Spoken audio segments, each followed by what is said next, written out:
Good morning, everyone. Welcome to another SOULution Sunday, where the soul is the solution. I am Lisa Warner. I am here with my good friends, Tonya Rutter in the red and Tanja James in the multicolors. Good morning, ladies. Thank you so much for joining us today. You're welcome. Yay, happy to be here. Yes. Good. Let me have the two of you introduce yourselves. Let's start with Tanja James. Give us a little introduction. Let us know. Well, hello everybody. Lovely to be in your beautiful, amazing group again, Lisa. It's nice to see everyone. For those of you seeing me for the first time here, my name is Tonya James, and I'm a multidimensional healer, a mindset and cosmic coach, breakthrough alchemist, and I help my clients to really transform their muck into gold. And just super, super excited to be with you today, talking about intuition, empowerment, breaking through the fear. I'm all about becoming fearless. So it's a great topic. And thanks again for having me, Lisa. Beautiful. We love that. Turning the muck into gold. We've all got plenty of muck that we can turn into gold. I love that. And Tonya Rutter, many of our group already know you, but let's have you introduce yourself. Yes, thank you, Lisa, for having me in here. And Tonya, I love that, turning muck into gold. But yeah, it's great to see everyone in here again. And, you know, for those of you who don't know me, I'm Tonya Rutter. I'm an empowerment and confidence coach. And really, I just help empower people in any area of their life, whether it's, you know, money, health, relationships, business, jobs, whatever it is. It's really just about getting people to connect to themselves and feel the love that they have within, because the love is what keeps that fear away. So thank you, Lisa. Absolutely, you're welcome. So today I thought we could talk about really tapping into that inner love, that inner guidance, that we are the soul. We forget this when we come into these human bodies. We forget that we are the infinite beings, and we start to limit ourselves, and we put all kinds of conditions on ourselves. And then we end up living in that rational mind, with the mind going around and around and around, and we can't connect to our true self. So we just start living in reaction mode all the time, trying to fend off life and just survive. So Tonya Rutter, what are some of the ways that you connect your clients to their soul? So really what it is getting them to realize that we have four minds and we make decisions based on these four minds all the time. So our four minds are the rational mind, that is that human part of us, our gut mind, that is the gut feeling that we get a lot. And that gut feeling is really based on past experiences. You know, it's just the memories that the body is holding in it. Same with the rational mind. Rational mind goes by past experiences. Then we have the heart mind. You know, your heart has a mind. And so when you start thinking with your heart and start, you know, really focusing in on your decisions with your heart, then your heart will always guide you where in the right place. And then you have the soul mind. That is your soul wisdom, and our soul wisdom, our souls know everything. So it's really sitting into the heart mind and the soul, and not being so, you know, making all your decisions based on your rational mind or that gut feeling. And a lot of times people get confused. They think that their intuition is based on the gut. That's not the case. Your intuition is actually the heart and the soul. And so oftentimes when you start listening to the heart and your soul, which your heart is what connects your soul to your body. So when you start listening to the heart and the soul, your rational mind thinks, oh, wait a minute, what's happening? What's going on here? To kind of, you know, you might go into fear, you go into that fight, flight, or freeze mode, and you might feel like you have to fight what's happening, or you just run away from what's going on, or you become overwhelmed and you just shut down, and then you just try to follow wherever you feel safe. And that's what's really happening now, is people are just going wherever they feel safe because they're looking for safety outside of them rather than inside of them. Absolutely. And Yeah. Tanya James, what do you say about our intuition? Well, as Tanya was talking, I was thinking about, ways that I shift out of fear or stress or worry or doubt, which, let's face it, last year and a half especially, we've probably had to flex our managing stress muscles more than we've ever had to before. And so one of the ways that I do that I myself and many others, and is a great way, is just with the breath and being able to just come back to our breath. And one of the mantras that I've been working with a lot lately has been just simply, I breathe with the breath of pure love.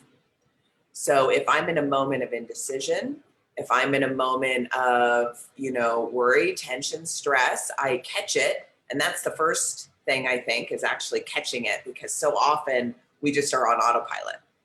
So we're automatically reacting to whatever is going on. We're not thinking about, am I connected to my intuition right now? Am I connected to my heart right now? Am I, am I running fear right now? Like that catching it a lot of times doesn't happen. It's like, in hindsight, we think about it, but in the moment, we're just in the emotion of it. And so I think when we can catch it and say, oh, I'm running fear right now, or I'm not trusting myself now, or whatever is going on, and just kind of, and it only takes a second or two, just, I breathe with the breath of pure love. My breath is one with the universe. Beautiful. Oh, this breath is divine. This breath is pure love. And just, literally 30 seconds of that, and all of a sudden your cortisol levels have come down, and you're able to start, seeing it from a different perspective, whatever it is. And I think that's, the being able to shift into what we want as quickly as possible, instead of being stuck in the energy of what we don't want, which, obviously the fear and the stress and all, these are things we don't want, but yet we're here, we're going to experience them. So how can we transform them in a way that manages them, deals with them, doesn't scapegoat them, but you don't have to sit in it longer than necessary. I love that. The breath is so important. We're designed to breathe from our diaphragm. That diaphragm muscle is what separates the chest from the belly. And as that diaphragm moves up and down, it inflates and deflates the lungs, and it massages all of the innards, our insides, and it stimulates the digestion and the circulation. But when we get scared, when we stop breathing, we just start breathing from the upper chest, and that diaphragm stops moving in the way that it was designed to move. And when we start to consciously breathe, we can start connecting into that diaphragm, and we can start consciously filling the body with oxygen. And so much of our fight and flight, I think, is when we're just breathing shallow at the top and we're not oxygenating our bodies fully. So the body gets anxious. It's like, hey, I'm not getting fed. I'm not getting the oxygen that I need. So I love that. Point. Really good point. I didn't even think about it in the terms of, I've heard somebody say that Americans, especially Western and Westerners in general, have the most shallow breathing of anywhere in the world. I don't doubt it.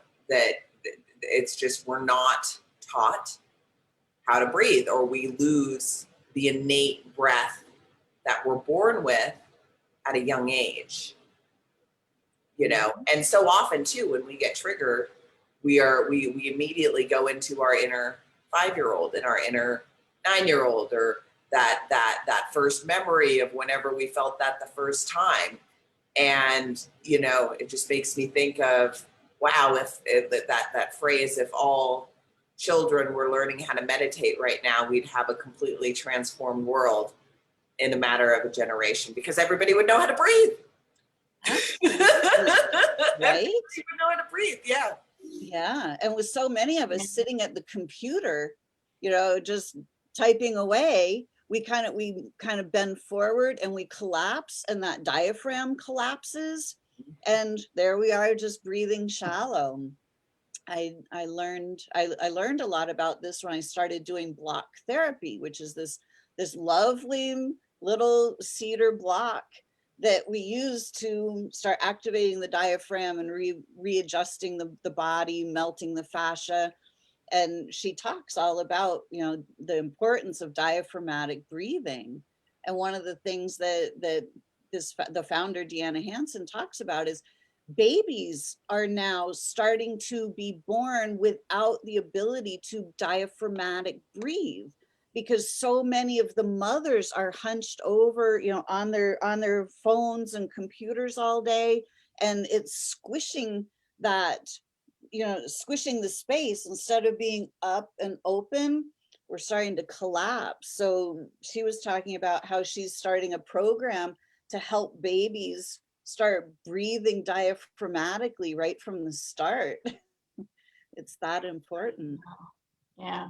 And I even catch myself doing that, where I'm hunched over and I realize that. And so I have to sit back. It's like, oh yeah, I gotta breathe. Right. Yeah. And, you know, one of the things that I do to really, you know, settle myself is just telling my heart, I give my heart permission to love me. And just saying that, if you just say that, I give my heart permission to love me in all forms, to love my body, to love my entire body. I give my heart permission to love me in all forms and all ways and all dimensions. And you just feel it in your body. It just relaxes you, just saying that. Right, it does. That's beautiful. Yeah. I mean, and I think combining that with the breath, oh my God, that's just a way to like, just breathe in deeply through the diaphragm. I give my heart permission to love me in all forms.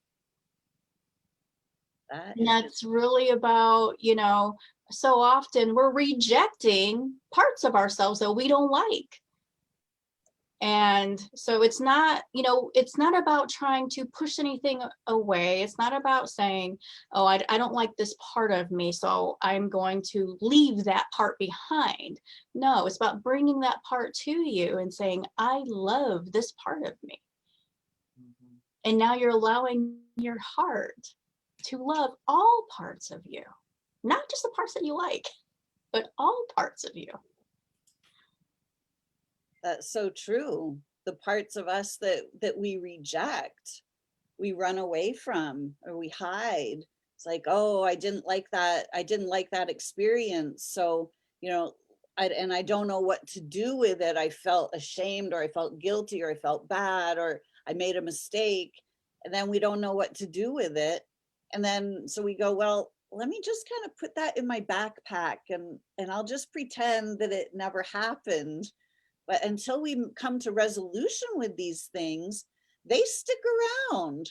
So we end up carrying this huge backpack and we're always kind of trying to run and avoid those parts of us that we don't like, or that we've become uncomfortable with.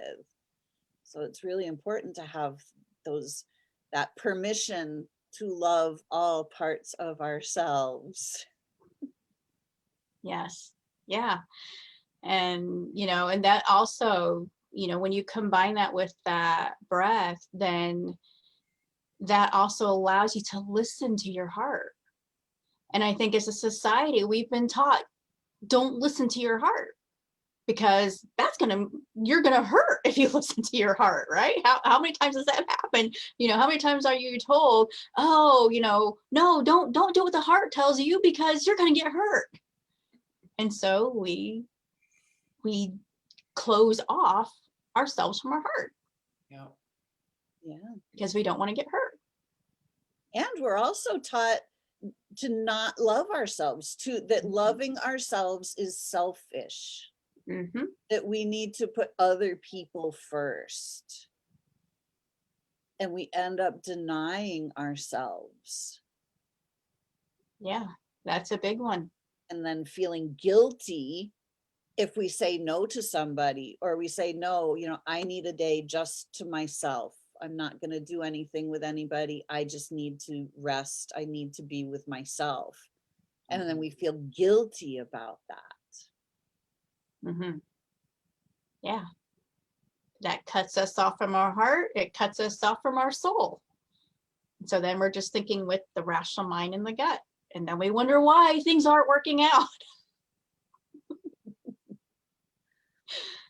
Absolutely. And I know, Tanya, you do a lot of work. Tanya James does a lot of work with her clients in healing these past wounds and pulling out a lot of these patterns from the past that we've kind of buried in our backpack, so to speak, and no longer are aware of that. Well, the brain, coming back to safety, it's designed, the ego's designed to keep us safe. So we're always in almost conflict with ourselves because we have the conscious mind and the part of us that wants to expand and wants to grow and wants to love and experience all the joy and the peace and the bliss that's out there. And then we have this other part of the brain that's saying, oh, no, that's not safe. No, that's not safe. Don't fall down. No, don't go over there. Don't go this, don't go that. And so these parts are in direct conflict with each other. And then if you have traumas, which we all have some, and some, in some capacity, whether there's no big or small or anything like that, the body treats a trauma as a trauma, right? So that's where like the issues in the tissues come from, which is one of your specialties, Lisa, right? Is healing those places that have been stored in the body. Those memories have been stored in the body, like our brain may have blocked it out or we stick it in the pack, but our bodies remember, and they don't forget. So it's like, how do we, move out of this, I think it's just this paradigm shift that we're going through collectively of seeing ourselves, number one, as spirit first, human second, knowing that we're going to butt up against fears because that part of us is trying to keep us safe. And then dealing with integrating really the parts that are, that have been traumatized, these memories that we are holding on to unknowingly in most cases, letting those go and just, seeing them, honoring them, feeling them, speaking them, and then releasing them with love. And I love what Tanya said about that. How did you say the love breath again? Say that one more time, that love breath. That was really good.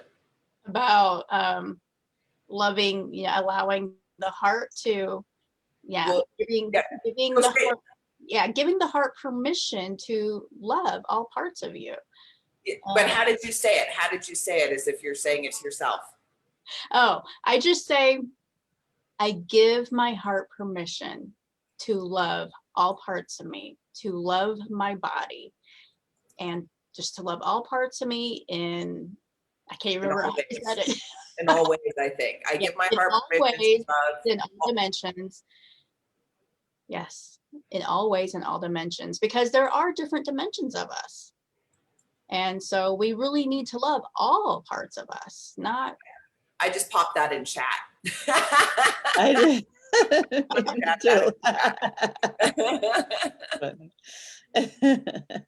Well, no, in the chat on Facebook. Right. Yep. Yes, and good morning to everyone who's listening live on Facebook. Kinsey and Lori. See, we've got a bunch of people on. So good morning to everyone. Thank you all for joining us this morning. So when we start following our own inner guidance. What does that look like? You know, I have had so many amazing things happening since I've done that. And I realized that for a long time, I thought I was following my own inner guidance. You know, I was listening to that voice in my head, but I wasn't really following my heart, and I wasn't allowing my heart to love me in all ways. I wasn't loving all parts of me.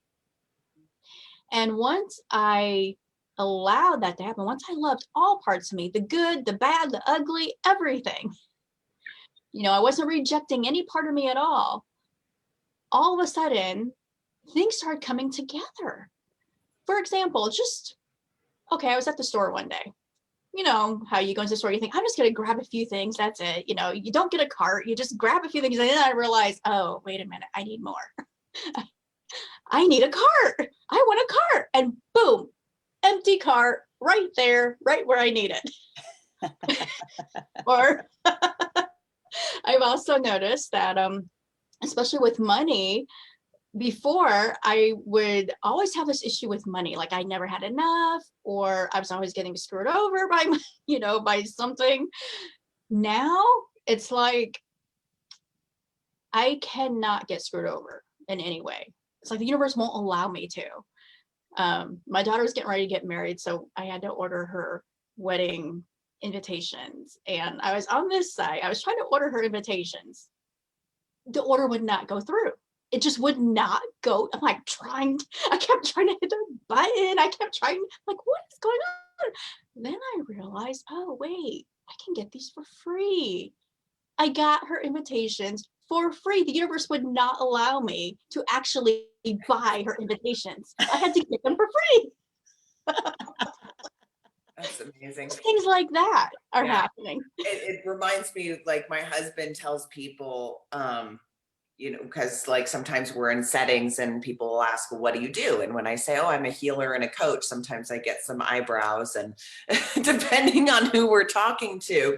And, you know, there was a conversation, you know, there's been several conversations, and he's like, yep, we never have to worry about finding a parking place anymore. He goes, it's just unbelievable. He's like, she'll say, like, go left, go right, go left, there it is. And it's just, you know, and it's just hilarious how I like to think of it as like playing, you know, it's like playing a game with the universe.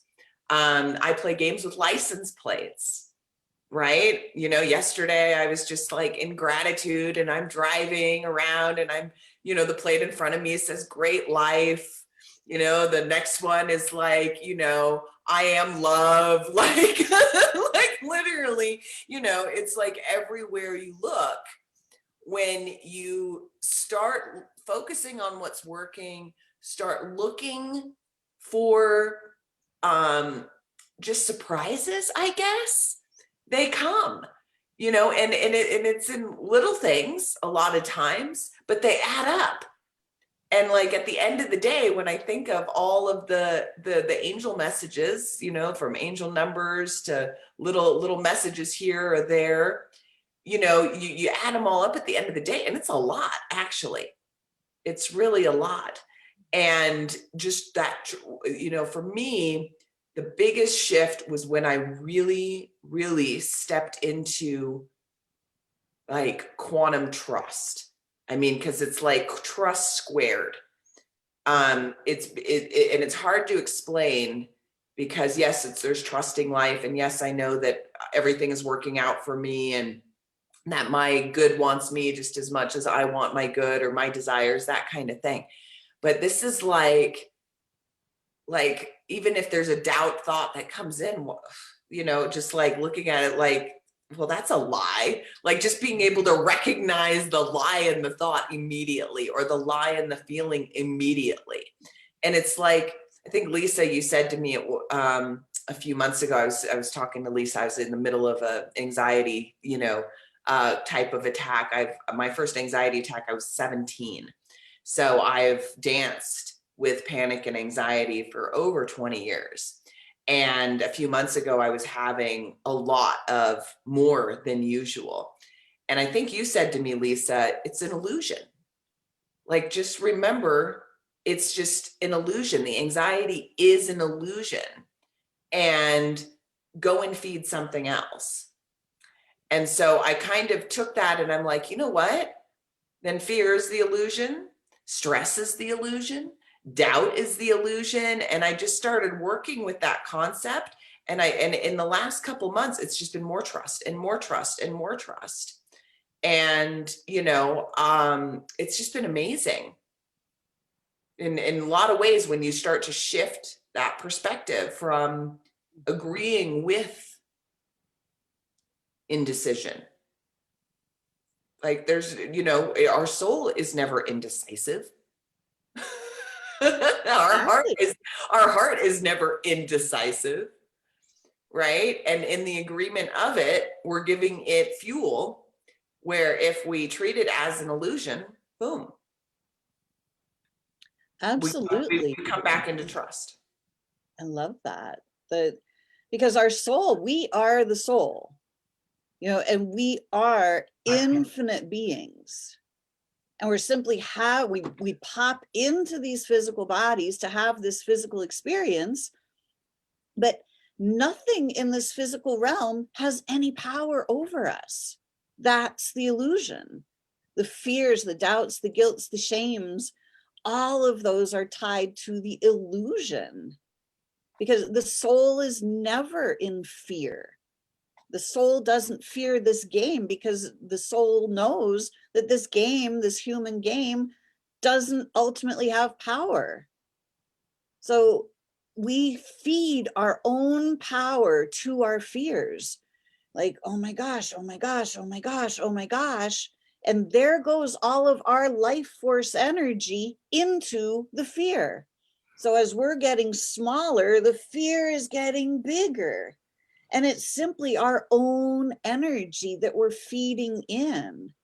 And when we can see that that's the illusion, I figured all this stuff out finally when I was in the throes of facing my cancer.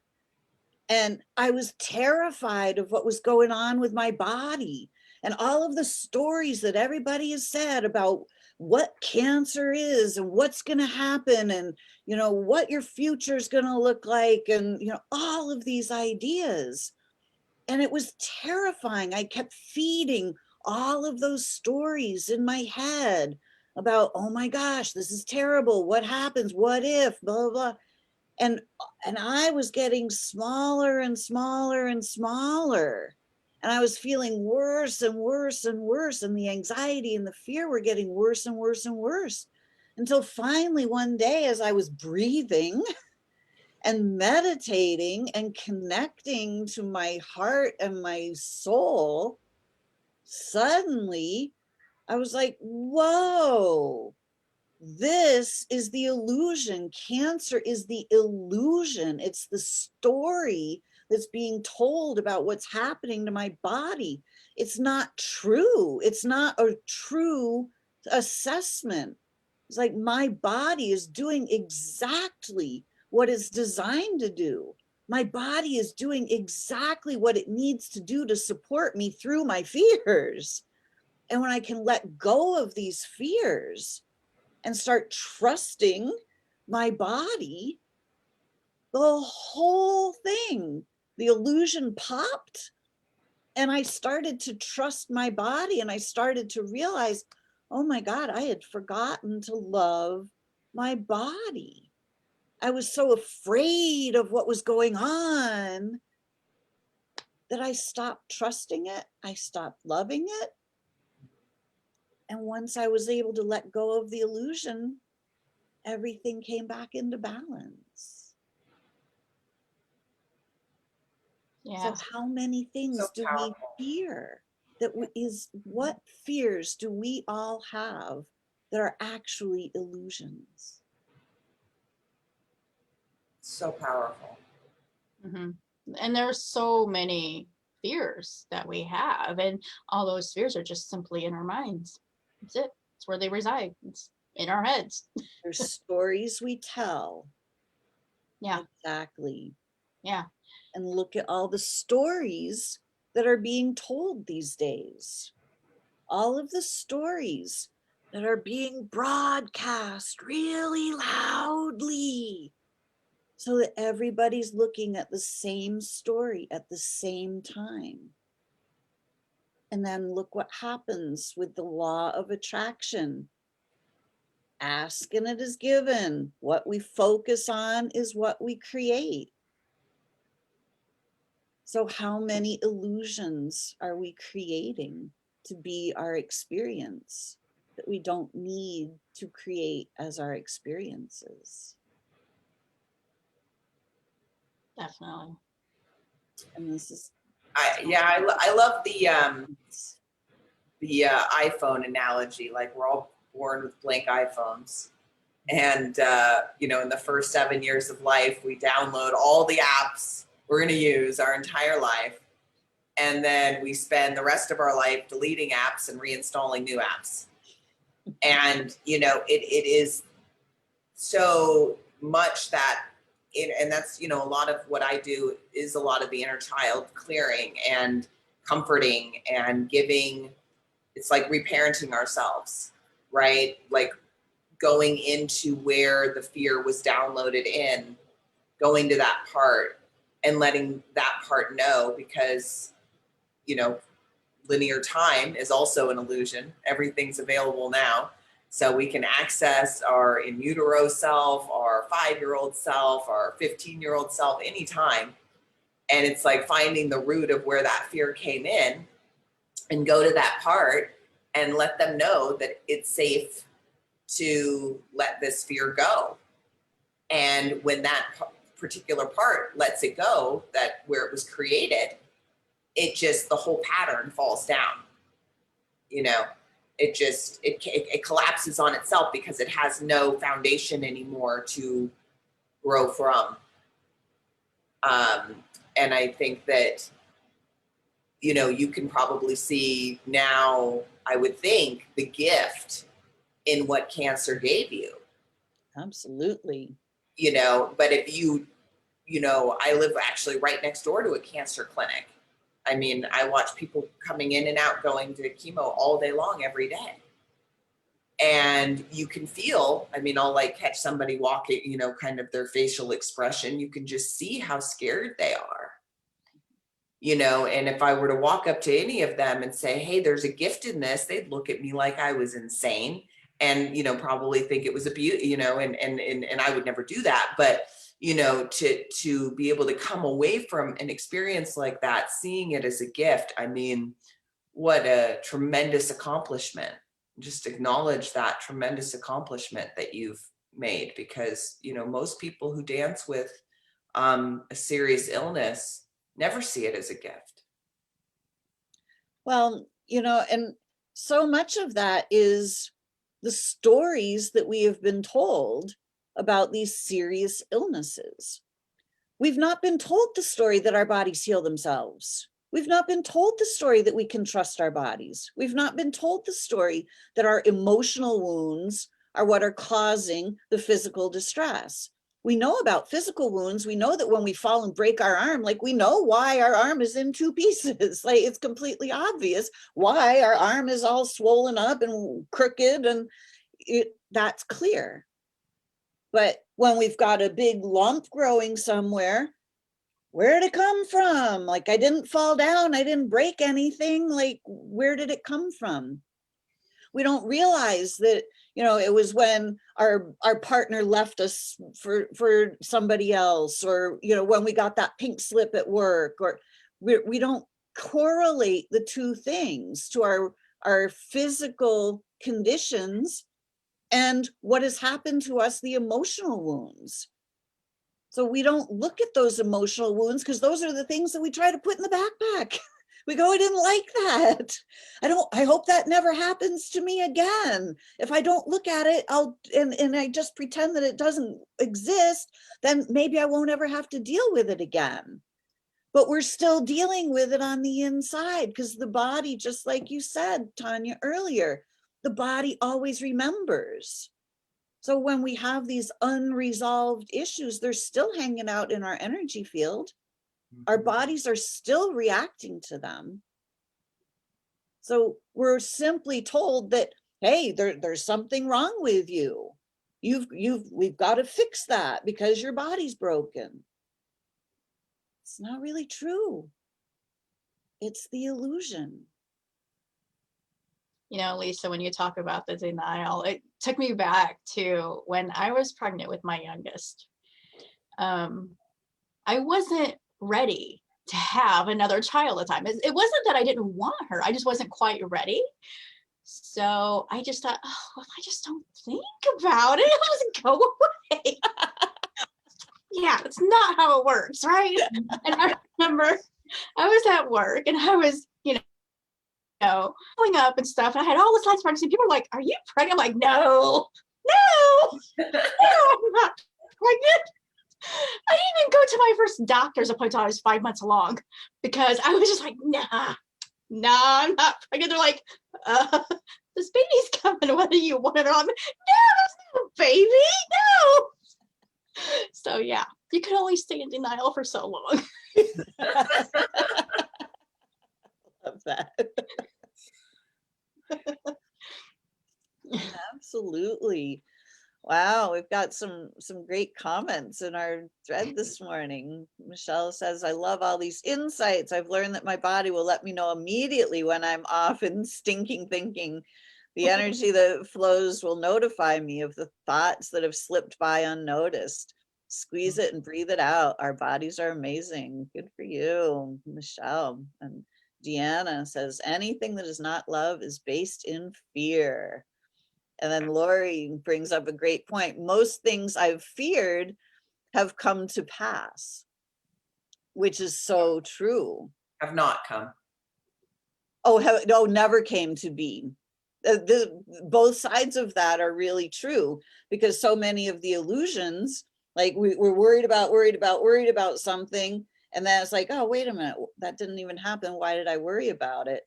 But then there's also the other side of the coin where it's like, we worry about it until it manifests. So both things are true simultaneously. That's another illusion in linear time that we've been taught that only one thing is true. Either it's true or it's not true, but we can have two truths at the same time, which is very interesting. Well, that's the polarity and the duality and the two, the coming to terms with duality, isn't that what we're all doing here? Right? Yeah. I mean, that's really what we're doing here. We're here to experience all sides of us, not just the good.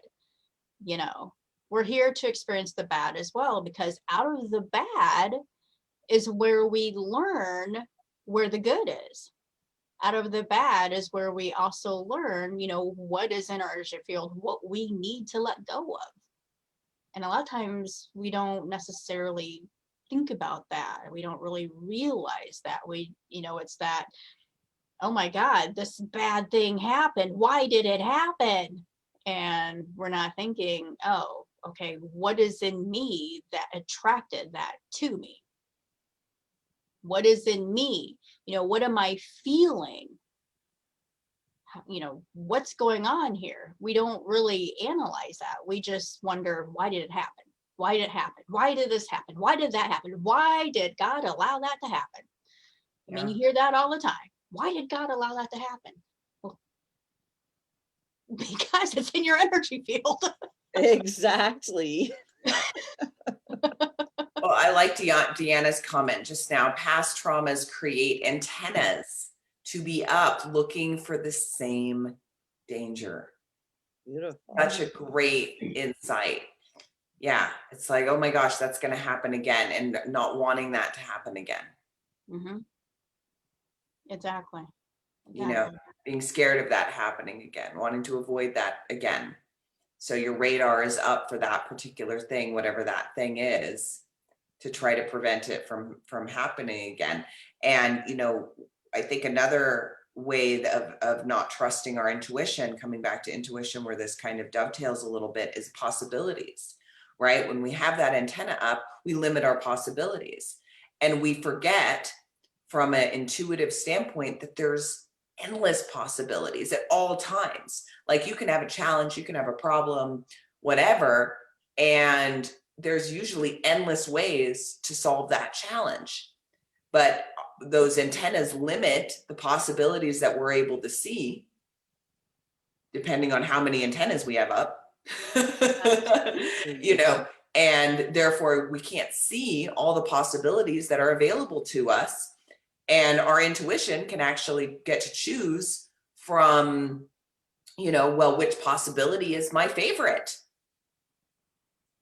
Absolutely. You know, and seeing that side, like looking at the big picture and say, oh, well, there's, you know, 20 awesome outcomes here. Which one would I like the most? And thinking of it in that way versus having, you know, to choose between the worst of two evils, as we hear all the time. Like that's a limiting belief that comes up all the time. You know, I have to choose between, you know, two terrible options. Which one am I going to choose? Absolutely. And we can't see the 100 good choices. Absolutely. And, you know, that's so true. You know, if we just go back to my example of the cancer thing, you know, so many times we're told, well, you have cancer and now this is what you have to do. And there's like one or two choices. And then we just go, oh, well, I can either do radiation or I can do chemo or I could change, you know, I could take some pharmaceutical, like whatever the options are. But if we're only looking at those options, we're not looking at all the other options. And we're also not looking at the option of the body healing itself automatically. Like doing what it's designed to do. Exactly. The body is literally designed to heal itself, but there's no money in teaching anybody this, unfortunately. Exactly. And that's where, you know, I mean, Western medicine is amazing for acute injuries. You know, you break an arm, a leg, you dislocate a hip, you know, you have any kind of acute stuff happening, you know, it's amazing, miraculous. Absolutely. Right? But there's unfortunately, there's no money, there's no profit in teaching people that their bodies know how to heal themselves. Exactly. I mean, cayenne will cauterize a wound instantly. How many people know that? Right. You know, I mean, there's so many, and you know, nature and like, you know, they can't patent a peppermint leaf, right? So they got to pull out the one little thing in that peppermint leaf that they want, stick it in their concoction, patent that, and now you have a $200 bottle peppermint leaf. You know, I mean, it's just that's where, you know, and the more educated people are, that our bodies do know how to heal ourselves. I'm not saying Western medicine is bad and don't use it, but to be able to know that the body does know how to heal itself, and that you can take this kind of integrative approach and looking at it from all angles and all sides, and not just, oh, a one size fits all or one way is the way for the body to heal itself, where again, there's endless possibilities on how the body chooses to do that. It's such an intelligent system. And we're not taught at a very young age going up that our bodies are an intelligent, self-healing, self-actualizing system. Exactly. And that our thoughts are things. And when we direct healing to a certain energy or to a certain, you know, when we direct our thoughts to where we want healing to happen, the healing will happen. And sometimes pain and symptoms, we're not, you know, it's seen as a bad thing instead of, oh, my body's healing. Awesome.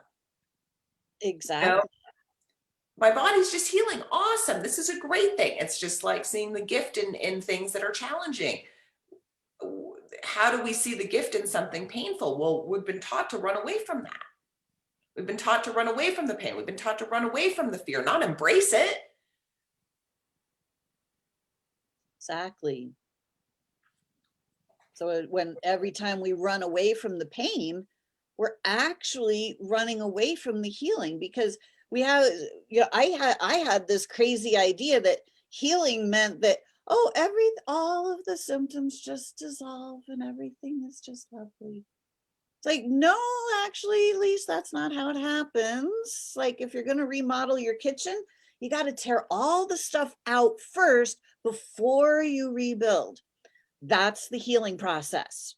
You rip out the old stuff and then you rebuild the new stuff. It's painful, it's dirty, it's messy, it's noisy. It can be fever, it can be vomiting, it can be diarrhea, it can be a stroke, it can be all kinds of things, which are actually the healing events. So we've been taught to fear the healing. Wow. There's so many things that we have all taken for granted, just as human consciousness has evolved. We've just taken for granted stuff that just seems obvious, but it's actually not so obvious. When I ended up not going the medical route, I was following my inner guidance. I thought it was just that I was terrified of chemo and radiation, because every time I thought of those things, I was like, oh my God. And then I realized, wait a minute, this is just my soul screaming out to me, no, you need to listen. You need to stop and you need to figure this out. Like, you need to look at what's going on and you need to become masterful. And it took me a long time to be able to sit and quiet my mind enough that I could hear my soul. And once I was able to hear my soul, that's when everything shifted and I could see the illusions. Have you heard the quote, you want to hear your soul in a whisper, not as a yell? Right? Mine was like banging me over the head. Yeah, but it's true. And our soul will yell at us. Most of my intuition is like clear cognizance and clear feeling. But when I have physically heard stop or don't go in there or don't this or this, like, it's, okay, I'm paying attention now, but we want to hear it as the whisper instead of the yell. But a lot of times we have to get to that point of the yell to really hear it, I think. Absolutely. The goal is to not have to do that, but I know in my life and in pretty much everybody's, we resist change, and then change is plopped in our lap because we've resisted it long enough, and our soul says, okay, you've resisted this long enough, it's time to shift this now. Time to shift this now, got to do this now. Absolutely. I'm kind of like that, where, it's not until I'm forced to make a change that I finally make the change. And it's that soul yell, because I'll hear it and I'll feel it, but I don't necessarily follow it because it's just not loud enough yet. Right? I can so relate. And so once it becomes loud enough, and lately what's been happening is finally it's like, oh, okay. It's almost like I'm getting these signs, of, here, listen to this. Okay. I know you've been doing this, but now it's really like, okay, my clock. I have this huge clock on my wall and it's in my office here and I hear it ticking, I can hear it ticking all the time. And then one day I just suddenly realized it wasn't ticking anymore. I'm like, so I look at my clock and it had stopped at the time, 8:40. And this was in the afternoon. So I didn't know if it stopped the night before, if it stopped that morning. I had no idea. But I'm like, okay. My first thought was, crap. I got to change the batteries. That was my first thought. Because it's the big clock. I'm thinking, man, that means I got to take the clock down. I got to put the batteries in. I got to try and put it back up on the wall. And then I got this feeling of, no, that's an angel message. Look and see what that means. So I looked it up and it meant, don't worry about money. Your financial situation will be taken care of. And this was during a time when I'm like considering quitting my job. So I'm like, okay. Then the next day, I just happened to look at my clock and I suddenly realized, oh, hey, my clock's working. It's just working on its own. And it was the right time. Whoa. Yeah, it was the right time. I'm like, wow, how did that? Okay. So yeah, the soul is doing that yell. It's saying, hey, you will be taken care of. It's okay. Wow, I love that. So it's really just me now. I just trust. I just am absolute trust now. I don't question anything anymore. I'm now in absolute trust. Mm-hmm. And it's beautiful because when we live in that space, it's really easy to start to discern what's true and what's not true. Because when we're living in that integrity with our soul and we're listening to the inner guidance, when somebody says something, you know, oh, you need to go do this, or you have to do this or else, we can start to go, well, wait a minute, is that actually true? Like, what else is possible? Like, if, you know, we can tell immediately when something doesn't feel good, it feels off, like it triggers a little fear or a little doubt. It's like, well, wait a minute, there's a signal right there. It's like something is off here. Yeah. Michelle and Masha are talking about, you know, how kids are taught to never question their doctor and to not question authority. And, you know, it's so funny because like my inner kid, it could always feel a lie. I mean, I called our pastor in religion class a liar. I told the dentist when he went to go fill a cavity, he's like, okay, well, we're going to fill this cavity. And I'm like, what are you going to use to fill it? You know, I was just curious. And he goes, oh, it's like a combination of silver and nickel. And I'm like, do you have something else? And he goes, well, we have this new like composite porcelain that doesn't have any metal in it, but it's more expensive. Oh, my mom won't mind, use that. You know, like, and I'm just so grateful that I always had that inner rebel, we'll call it, that just kind of could feel what felt true and not. And question, I've always questioned everything. And that's just my personality. But to give kids the permission to question authority, like Masha said, you know, her son already knows that just because someone has authority, it doesn't mean that they're always right. You know, and again, it comes back to that inner training and programming that we get as kids. Is it safe to ask questions? Is it safe to question authority? Is it safe to speak up? Is it safe to, you know, X, Y, and Z? And again, remembering that when we give our self-permission to be safe now, that inner guidance comes forward so much easier than if we, you know, ignore that kind of nudge, maybe this isn't right. So in a world that feels so unsafe and uncertain, how do we do that? How do we start to feel safe now when it doesn't look like it's so safe sometimes? Turn off the news. Thank you.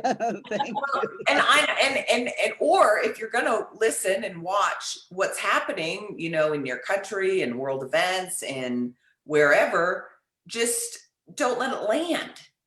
Like, I like being informed, you know, I like knowing what's going on in the world, but it's like, you know, I watch it with how do I put it? It's like or I listen with almost like I'm watching a movie, you know, like, oh, it's just a movie. Because it is. Again, that illusionary thing, you know, as within, so without. And the more of us who awaken to safety within, we are carrying that vibration of safety to wherever we go, right? So it's like not letting it land. and making and not giving it meaning that it doesn't deserve, because it's out there. You know, give the meaning in here that we need, so we feel safe. And then the more we step into that, it's so much easier to be able to trust your intuition, to be able to follow those universal breadcrumbs, to be able to take inspired action. You know, even if something scares you a little bit, like in asking for support. I knew, you know, I've had many instances, like in my business, for instance, where I was scared to do something, like really scared to do something, but I knew it was the right thing to do. And I knew that was just fear I was butting up against in order to do the thing that I really wanted to do. And so it was just like asking my higher self, asking my guides, my team, please give me the support to do this. And it happened. And then realizing sometimes that, you know, sometimes we're banging up against a door trying to get in. Well, maybe that door isn't for us. Maybe it's the wrong door. And being able to, you know, go within and say, is this the right door that I'm banging on? It probably isn't, because if it was the right door, it would have opened already.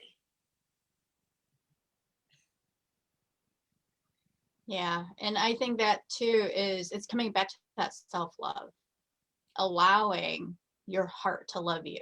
And I think getting into self-love, you know, if you can start with that, just allowing your heart to love you on all levels, to love all parts of you in all dimensions and all realities, then you really start connecting to your heart. And then you can start listening to your heart. And then you can start following your heart. And your heart will let you know if you're going the right direction. It'll actually, for me anyways, it's like, I almost feel like there's this string in my heart and it's pulling me in a certain direction. You know, so that's really listening to my heart. And another thing that happens is when you really focus on the heart, things will start happening in your heart. You'll feel it, you know, get bigger. You might even feel it crack. And that's just because it's cracking open. It's allowing all that past pain and everything else just to release, and it's getting bigger. It's allowing for more to come in. Yeah. And nobody, like with suffering with anxiety for all those years, no doctor ever told me that, oh, the chest pain that you're feeling in your heart during an anxiety attack, that's your heart releasing this pain and cracking open. They're like, you're not having a heart attack. We've done an EKG. You're fine. But yeah, I mean, it would literally feel like this stabbing, awful, shooting, terrible pain. And I would think something's wrong. So then the anxiety would heighten because, oh God, something's wrong. I mean, the first 3 or 4 I had, I went straight to the emergency room. I was like 17. My mom was pissed, like, Tonya, the insurance, stop going to the emergency room for these things. And I'm like, but I'm having a heart attack, you know, and I don't know what's going on. But, you know, just if somebody would have said, hey, that's just pain releasing from your heart. I had a lot of trauma in childhood. That's just that trauma cracking open to come out. Oh my God, the peace that would have given me. Right. At that time, instead of trying to figure this thing out for 20 years, wondering why was this happening, instead of being able to see it as, oh no, your heart's just cracking open more and it's releasing. It's okay. You're safe. Nothing's wrong. Exactly. But we're trained, you know, oh, chest pain, you got to go to the hospital. You could be having a heart attack, you know. Exactly. After getting sent home for the 10th time, I stopped going. Wow, you know, and so true. If doctors were able to say, well, your body has built up all these extra cells in this location because it was trying to help you, you know, it was creating more cells in your stomach to help you digest your food better, you know, or to help you digest that situation that has been hard to digest. You know, if we understood why our bodies do what they do, it would be so much less fear.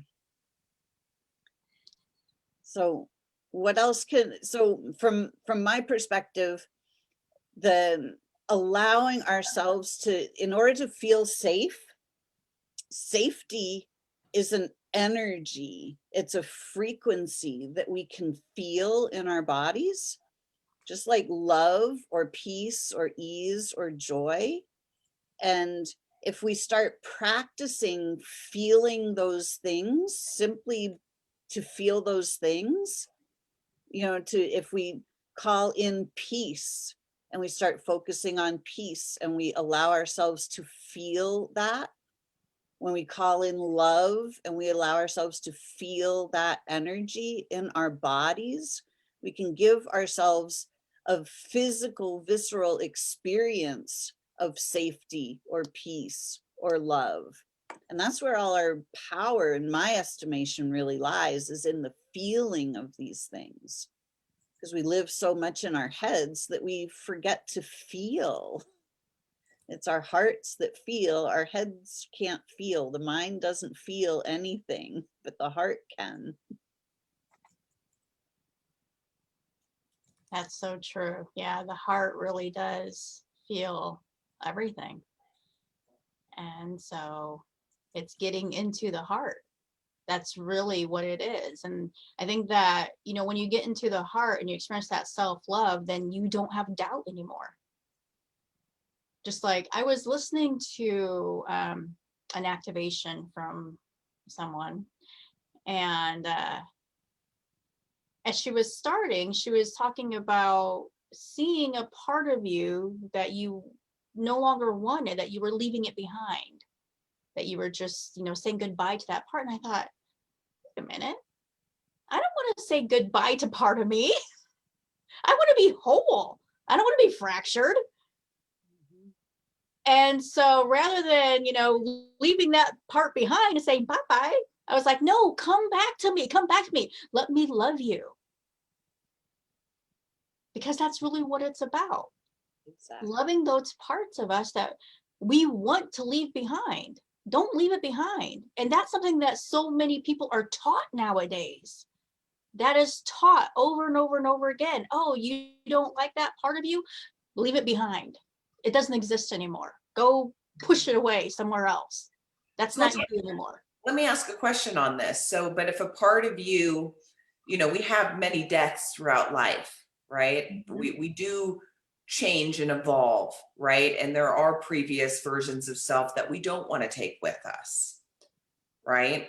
Right. Whether it's patterns, bad habits, behaviors, integrate the parts. The way I'm seeing it as you're speaking is we want to integrate the parts of us that are the true versions of us, accept the parts that we're learning and we're growing, and integrate it. But we also do have these deaths where we're letting these parts go. So how do you? Okay, so the way I look at it is when you're letting something go, that death, that part of you that you're letting go of, what you actually want to do is you want to love that part of you. And just say, you know what, I love that part of me. I love that part of me that had to have this thing in order for me to feel safe. I love that part of me that did, whatever, because it's really just, it's about accepting yourself and making yourself whole rather than rejecting that, because we are here to experience all parts of us, all the good, the bad, and the ugly. Yeah. We're here to love all parts of us, and we're here to experience all parts of us. So if we just, say, oh, well, I'm just rejecting that part of me. That part of me, it's one thing to reject a part of you. It's another thing to say, you know what? I still love that part of me. I can love who I was then, but I love who I am now as well. I can love all of me, all parts of me, the good, the bad, and the ugly. And when I did that in this meditation that this person was guiding, she then said, or, rather than leaving that part behind, you can just love that part of you. And what I could see was parts of me that, I don't necessarily identify with anymore. What I could see is those parts of me, we were all on the ship together. We're all, saying goodbye to everyone standing there, but we were all experiencing that as one. And it made me feel powerful, whole, to love all of that about me, even the parts that I don't identify with anymore. Mm-hmm. And yet those, I guess what I'm wondering is the parts that so you're not releasing any part of you. You're not saying goodbye to any part of you. You're just bringing all of you with you all the time. It's bringing all, okay. It's really bringing all parts of me to make me whole. Mm-hmm. But I don't have to identify. That part does not identify who I am anymore. Does that make sense? Because I'm just whole. So it's just me saying, you know what? I just love all parts of me, even the ugly parts, even the parts that, I consider as the monster in me, the evil twin. I still love that person. Absolutely. Well, and that's the power of shadow work, is loving the shadow, embracing the shadow, loving all that is. It's just interesting to think of it as not releasing a prior version of yourself, and like, because I'll sometimes see, I suffered with addiction when I was young, and see that part, that was unintegrated, just going to the light for healing. Mm-hmm. And, seeing her come back fully integrated and whole is how I've seen it. Okay. So what you did in that process is you actually love that part of you. Absolutely. Yeah. Okay. You love that part of you. And in loving that part of you, that's where the release came in. It wasn't that you were rejecting her. You were loving her so she could release and then come back to you whole. Yeah. So that's really what that is. That's, it's not about saying I reject that part of me. That's not what it is at all. Yeah. It's saying it's redefining what that death process looks like. Exactly. It's kind of where, that's because it is still a death. Oh, yes, it's still a death. Yeah. It's still a death. Yeah, absolutely. But it's how we look at that death. Are we rejecting the death? Or are we loving that part of the death so that in that death comes rebirth? Mm-hmm. And so how you view that will be different for each person. For you, it was, loving that part of you, sending her to the light in love so that she could come back to you whole. And so for each person, it's going to be a different process. Mm-hmm. But it's really just about, as long as you love that part of you is going to come back to you whole. Absolutely. Yeah. And in past life work that I do with people, it's very similar. Like, we go into that past life, we fill that life up with love and with healing. We let any of the contrast, go. And we allow that integration, that love to heal. And then we pass that healing up the line. So from the 22nd lifetime to the 21st to the 20th, we pass that integrative healing up all the way up the line. So every lifetime in between that lifetime and this lifetime feels that unconditional love for self. And then we fill that up into this here and now version of me or you, or but it is all about bringing that healing full circle and not leaving any of the parts behind, unattended, unsupported, feeling broken. Because in the wholeness, we come into peace, really. Absolutely. And Masha said something earlier about, she's great at supporting others, but not great at asking for support. I mean, anybody else here? I think us givers and in all sorts of forms struggle with that sometimes, of being able to just say, this is what I need. And whether that's asking for physical support, non-physical support, like it's safe to be supported. And yes, we still have to walk our own path and do our own thing and you know, walk through the doors on our own, right? I mean, there's obviously many things that, you know, we have to walk into as individual sovereign beings. But that doesn't mean that we're not being held up in those movements and in those actions, right? And just being able to say, hey, I need this. It can be simple. I just need a hug today. You know, can we have a quick 5-10 minute chat where I just talk and you just listen? Especially, you know, this past year when we've had less human interaction than you know, then it's probably, I mean, I've had less person to person interaction in the last year than I've ever had in my life. And I'm an extroverted, you know, hanging out all day at the coffee shop, talking to everybody, hugging everybody type of person. And, you know, there's definitely been times where I've just had to pick up the phone and say, can you just listen for 10 minutes and just not respond? I just need to, you know, let out what needs to be let out. I mean, there's lots of ways to ask for support. And one tip that I like is asking for unexpected support, or, oh, there's a word. I'm not thinking of it right now, but it's unexpected support, but asking for, you know, there's another word for it, but, you know, just asking for that unexpected support come to me however I can receive it. You know, I invite support to come into me in the way I can receive it. There we go. In ways both expected and unexpected.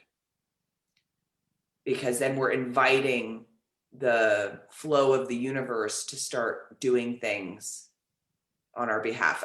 When you brought up ask and it is given, do you remember that exercise that that I think it was in that book where it had you write like your to-do list in one column, and then for each thing on your item, on the stuff for you to do on the other side was for the universe to do. Yeah. So if it's like, okay, I need to, you know, pay bills, you know, and the action for the universe is, you know, double my bank account balance. Right? Like, and just, you know, have fun with it and play with it. But for every item that you write on your list, you give the universe an action item too. And it's such a fun exercise. I've kind of forgot about it. And when you brought up the Ask and It's Given book earlier, I'm like, oh yeah, that exercise, I need to do that. Yeah. Because I have a really long to-do list right now. It's like, okay, what can the universe do here? You know, support both in expected and unexpected ways is coming to me. Beautiful. Wow, this has been such a great conversation this morning, ladies. Thank you so much. So we've still got Michelle saying, my heart goes out to all extroverts this year. I'm an introvert and enjoy my solitude, but this year has challenged me in that area.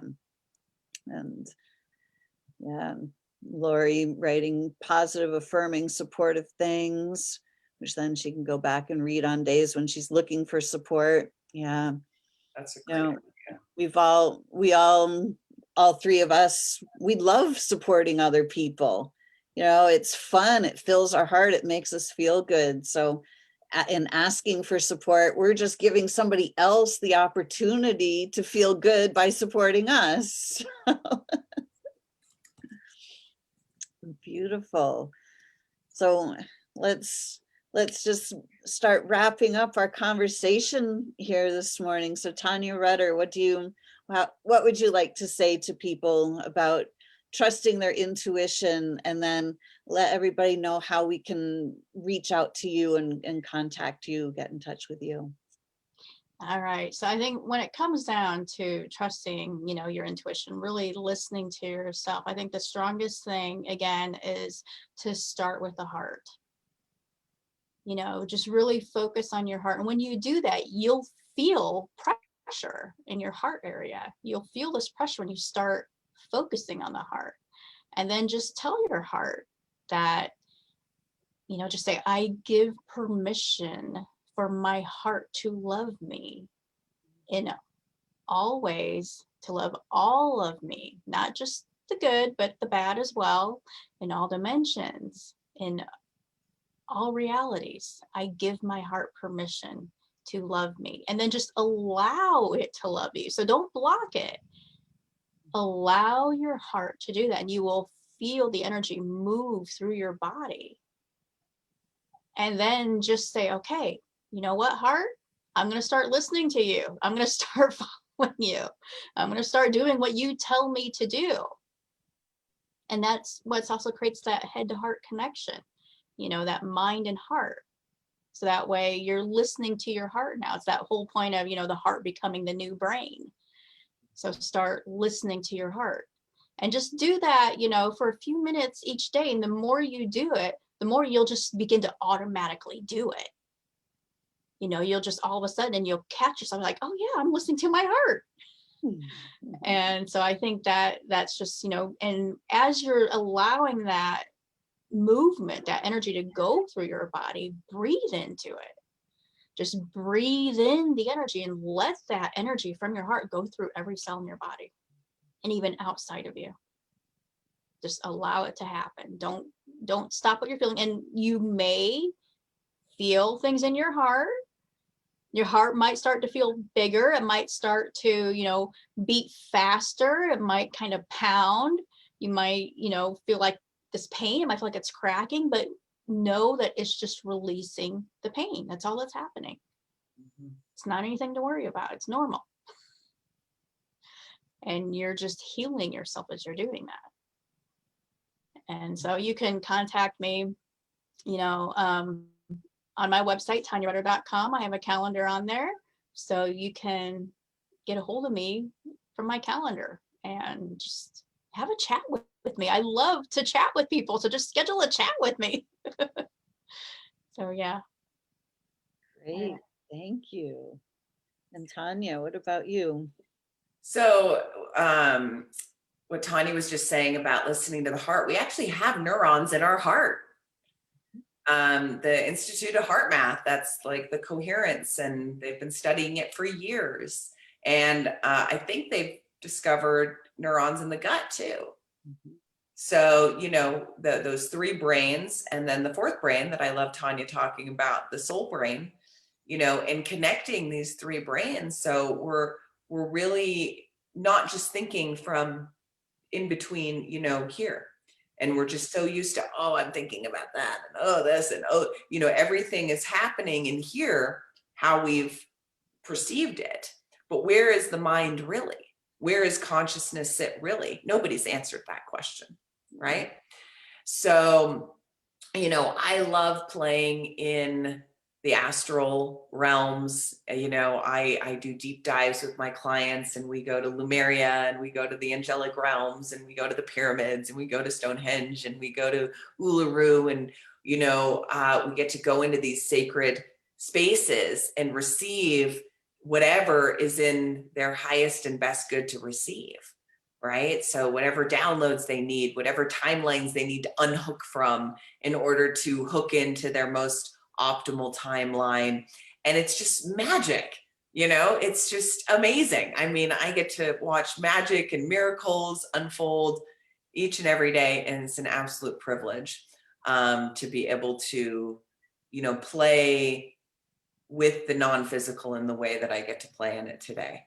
And if somebody would have told me that this is what I'd be doing for a living 10 years ago, I would have like laughed. You know, oh, that's for those people over there. That's not for me, right? I don't know how to do that. So it was really just a matter of following my intuition and following my heart, and doing the scary thing and putting one foot in front of the other. So if anybody is interested in chatting with me, you can go to www.chatwithtanya.com, and that's Tanya with the J, TANJA.com. And that takes you straight to a calendar link as well. So chatwithtanya.com. Beautiful. Well, thank you both so much for chatting with us this morning. This has been a great chat, and it seems like we've got a lot of people that have been watching us this morning and interacting. And thank you all for your comments and your interactions. This has been great, and I really appreciate you spending the time with us this morning, both the Tanyas. So thank you, thank you, thank you. And you'll both put your chat, all right, perfect. You've got your links in there, excellent. So please reach out to these ladies. They are extremely helpful in many, many ways. So they each have beautiful gifts to share and to help. So, and you can reach me at connectingyoutoyou.com. So thank you all so much. And we shall see you all next week on SOULution Sunday, because the soul is the solution.